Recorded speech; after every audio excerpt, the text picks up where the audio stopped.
नमस्कार, ईटीवी भारत में आपका स्वागत है।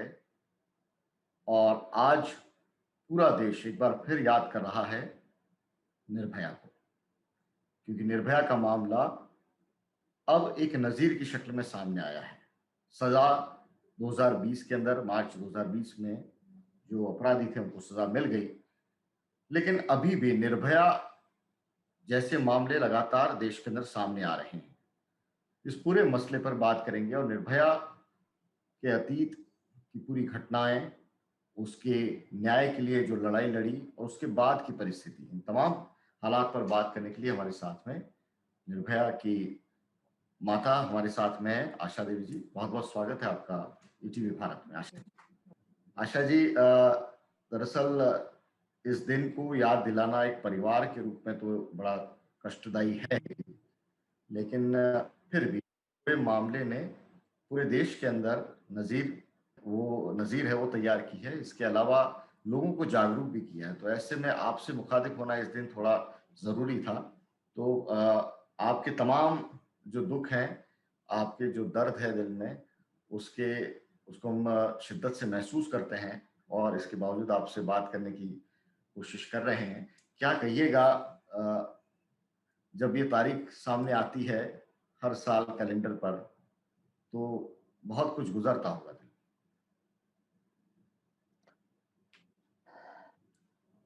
जी, ये तारीख 16 दिसंबर हमारे लिए क्या, हमारे परिवार के लिए या पूरा देश को कहिए, बहुत-बहुत धन्यवाद देती हूँ कि सब लोगों के सहयोग से आज हम सुकून से बैठे हैं कि नहीं, निर्भया को इंसाफ मिला, उनको सजा मिली।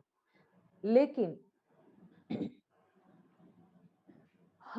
अब आगे हम लोगों को इस पे विचार करने की ज़रूरत है, सोचने की ज़रूरत है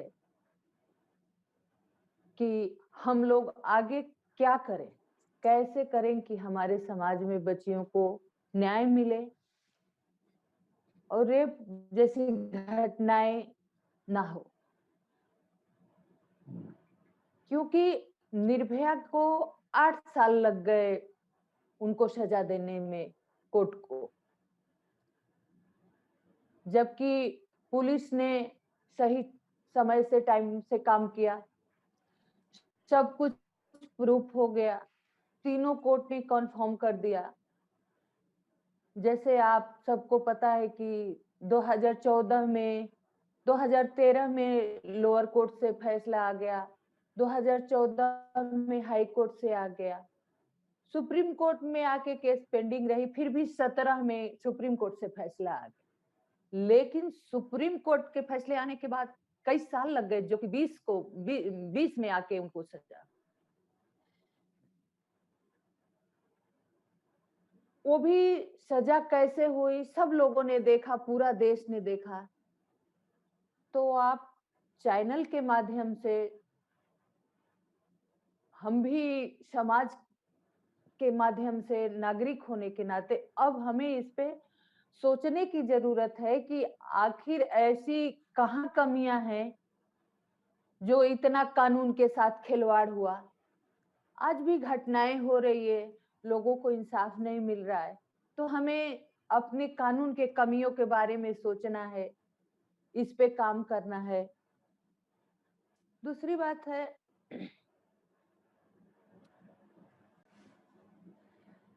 चलो हम ये नहीं कहेंगे कि इससे कोई फर्क नहीं पड़ा। इनको सजा से बहुत फर्क पड़ा। खासकर दिल्ली में तो बहुत लोग सक्रिय हो गए, बहुत लोग काम भी करते हैं, चाहे मीडिया से हो, संस्था से हो। खासकर हमारी बच्चियों में एक हौसला आया कि नहीं, अगर हमारे साथ ऐसा कुछ होता है तो हमें इन इंसाफ मिलेगा, उनको सजा मिलेगी। कोर्ट पे, कानून पे, न्याय व्यवस्था पे लोगों का विश्वास जगा। अगर कुछ नहीं हुआ तो जो समाज में ऐसे लोग हैं उनकी मानसिकता चेंज नहीं हुई,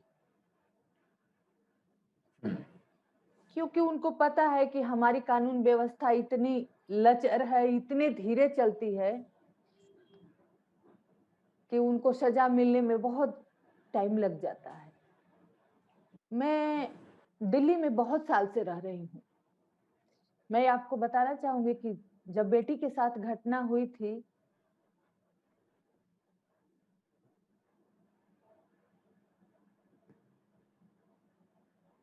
जी। बेटी 23 साल की थी। मैं वो में ही बेटी का नहीं उसमें लेकिन घटनाएँ होती थी, लेकिन इतना बर्बर तरीके से हुआ भी होगा तो मेरे सामने नहीं आया या मैं उससे रूबरू नहीं हो पाई। जिस तरह से 2012 में लोगों का हजूम रोड पे था, हुँ, लगा कि अब हमारे देश में ऐसा कुछ नहीं होगा। हुँ, इस बार-बार वैसी तरह की घटनाएँ हुई, बार-बार बच्चियों को जला दिया गया। तो एक तरह से कहिए कि हम उससे उभरे नहीं।